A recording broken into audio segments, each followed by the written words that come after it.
Why, hello there, ladies and gentiles, crocodiles and reptiles. Welcome back to Arena Football Statement. I'm back for another episode of This Week in the CIF. And the first round of the playoffs are over, baby. Let's take a look at what happened. Let's go to the slaughterhouse where the defending champs, the Beef, look to take a huge step toward a repeat. The defenses on both sides came to play. The Storm forced 3 turnovers, but struggled to turn them into points. Norman Darden was the offensive stud for the Beef, helping them to squeak a 6-point victory in front of the home crowd to punch themselves a short trip to Sioux City, where the classic battle on I-29 will write its next illustrious chapter next weekend. The Wyoming Mustangs play their first ever playoff game. My guest, Steven Titus, is majority owner of both of these teams. I wonder who he was cheering for. The Mustangs proved to be a viable foe as the game went back and forth for most of the game. Defensive back Denarius Antoine comes into the game as a halfback who takes it to the house, sealing the victory for the Billings Outlaws, who will advance to play in Salina against the Liberty next week. Man, this was a great game between 2 squads owned by my special guest, Mr. Steven Titus, and guess what? He was gracious enough to hop on an interview with me today. He is the owner of the Wyoming Mustangs and now the owner of the Billings Outlaws. Please welcome Mr. Steven Titus. Hey, thanks for having me. I appreciate it. I'm a big fan. I make sure to watch what's going on in the CIF every week so we can figure out which of my teams is going to beat who this week. Well, that's a great way to start it. Well, you've been a very, very busy man this year. You know, I was talking to Todd Walkinghorse yesterday, and we were talking about the first year of dealing with things of owning a CIF team. And I go, Todd, I can't believe it's only been 3 months. And he told me it's the longest 3 months of every year. So it's definitely been a long 3 mons, and Sure.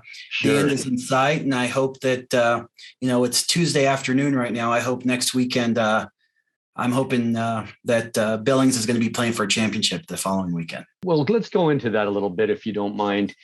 Many people don't really know the particulars of how and why the Billings Outlaws ended up in financial trouble.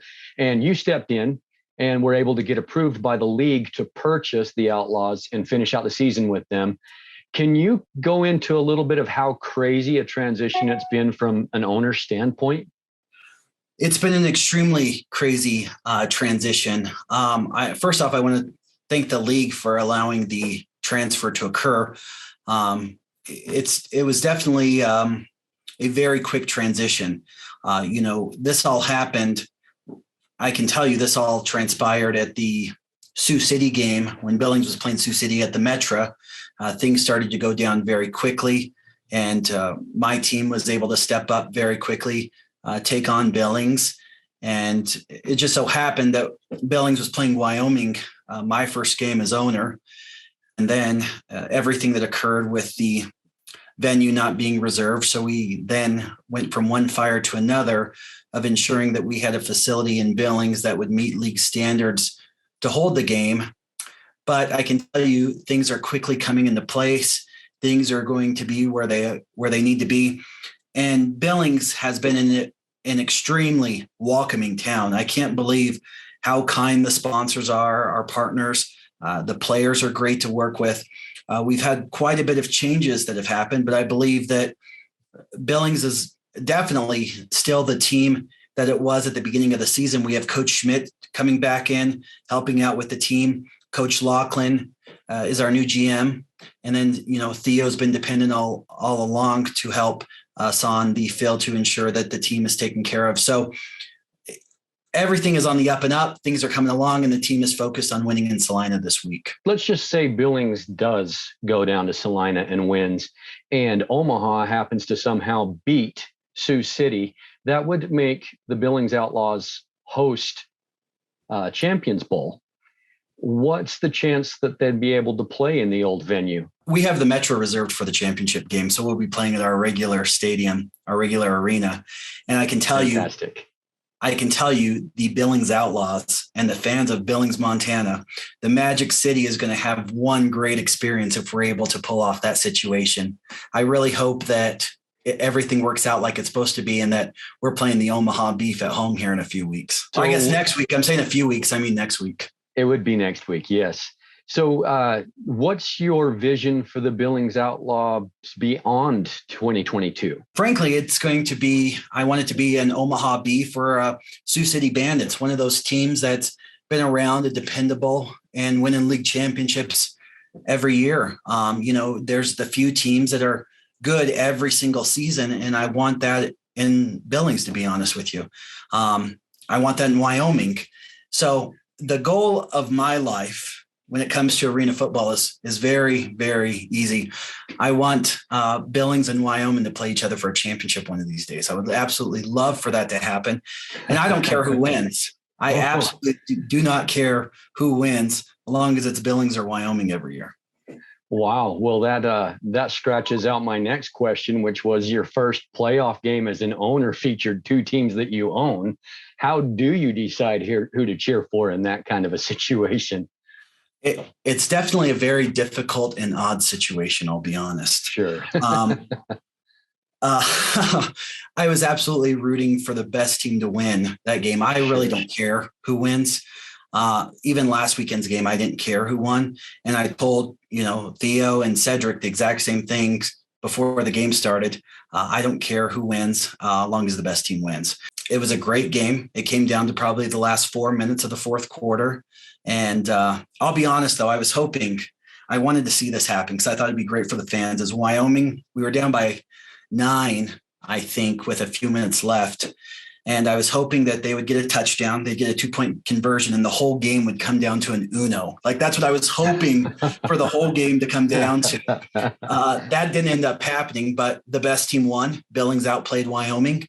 There were no controversial calls. Billings deserves to go to the next round, no doubt about it. And Billings better go win a championship now. I'm excited for the Outlaws. Well, during that game, did you ever have any moments where you went, woo, dang it? No, there were none of that. It was very, I was excited to see every scoring play. Awesome. I was excited to see, touchdowns for Wyoming, and I was excited to see touchdowns for Billings. One thing that I did have the opportunity to do this game that I hadn't in the past was sit with Coach Laughlin and Coach Schmidt and listen to them on the headsets. And it was real interesting when Coach Schmidt would say, "Steve, watch this." And he would say, if he gets his block right here, he's going to score a touchdown. And sure enough, that happened. And there was another play in particular when he goes, he's going to get if he catches this pass, he's going to get a touchdown.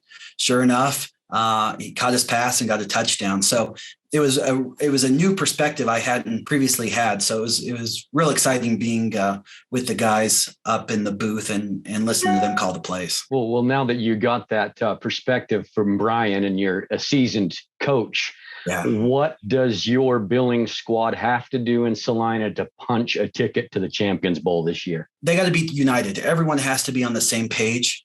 We need guys to step up. We need leadership. Jamario Benson, he's our guy this week. He's looking real good. He played a great game against Wyoming. He's going to have to step up, with Chuck McCullum out with injury. He's going to be stepping out. I believe Tyrone Laffenhaus is playing this week in Salina. He was out last week. So everyone's got to step up. We got to bring things to the next level, and we got to focus on winning a championship and everyone being on the same page, both the offense and the defense. And so I believe that the people who need to step up will. Everyone's going to be on the same page, and we're going to be punching our ticket to back home against Omaha, hopefully next week. Billings has beaten Salina this year before, so it's very possible it could happen again. I know it's going to be an intense game on both sides of the ball. Coach Huron O'Neill is an excellent coach. He knows how to motivate those guys. So it won't be easy, but I wish Billings the greatest of luck this weekend. Steven, I appreciate you coming on to talk about this and wish you the best of luck with your teams going forward. Thank you. I appreciate that. Like I said, I'm a big fan, and I'm really excited for Billings to do what they need to do to win, and I know they will.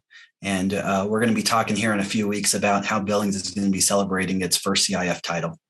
That's awesome, man. Well, thank you so much. Thanks for coming on. Guys, his name is Steven Titus. He's the owner of the Wyoming Mustangs and the Billings Outlaws, and he's an amazing guy. Thank you very much. Well, you're an amazing guy too. I appreciate it. Thank you. Thank you Thanks. so much. Have a good day. Now let's take a look at our playoff pictures. After round one and a couple of epic games, 2 teams eliminated, and the Omaha Beef will travel to Sioux City for a rematch against the Bandits, while the Billings Outlaws will duke out a third round versus Salina at their house. If Sioux City wins, they'll host Champions Bowl 7. If they lose and Salina wins, they will host the Champions Bowl for the second year in a row, being in the Champions Bowl for the third year in a row. If Billings and Omaha win, Billings will host the bowl, but sorry, Omaha fans, under no circumstances will Omaha be hosting the ship to defend their crown. Let's preview round 2 of the playoffs, shall we? First, to kick off, is the Billings Outlaws at the Salina Liberty. Salina has been hot the last 5 weeks, and Billings may be without star Charles McCollum.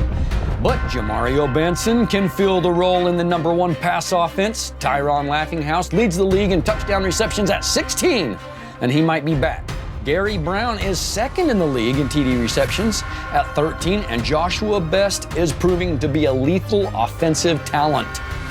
But defensively, no one stops you quite like Salina, as Coach O knows how to motivate and scheme. Salina leads the league in sacks and is second in turnovers if Billings makes mistakes. Uncle Sam's Liberty squad will certainly make them pay their taxes. Even though I don't want to, I'm supposed to pick somebody. I love both of these teams. My heart chooses them both. But my brain would suggest that the Liberty will be heading to their 3rd straight Champions Bowl. Let's go to Sioux City. The next chapter in the classic Battle of I-29 takes place. Last time these 2 teams played, it had one of the most epic fourth quarters in all of professional football. Coach Marvin Jones and his team of other Joneses comes into town ready for revenge. They've been sharpening those bovine horns for this one, baby. Meanwhile, the Bandits haven't only been keeping up with the Joneses, but have somehow stayed ahead of the Joneses at this point. The recent signing of Ty Knight means they mean business, as league-leading quarterback Andrew Jackson comes ready to sling the rock. Deshaun Jones is second in rush yards per game, but leads the league with 19 rushing touchdowns. Lorenzo Brown on Sioux City, the dual-threat quarterback, has all kinds of weapons, and if the game is close, in Greg Connery we trust. The Sioux City kicking game makes it look like no one else in the league even tries. On top of that, Sioux City now has the best red zone percentage, scoring on 82% of all drives. Because of these top 2 factors, it's hard to see Omaha getting a chance to defend that ship this year in the Champions Bowl. But I could be wrong. I often am. But I think it's gonna be a nail-biter in Sioux City. You know, playoff time is heating up in the CIF, and it's getting as hot as it is outside in the Midwest. So my advice is don't sweat to death. Get inside an AC-filled arena to watch some hot football action. This week is the semis, and next week will be Champions Bowl 7. And ladies and gentlemen, that is my arena football statement. Goodbye.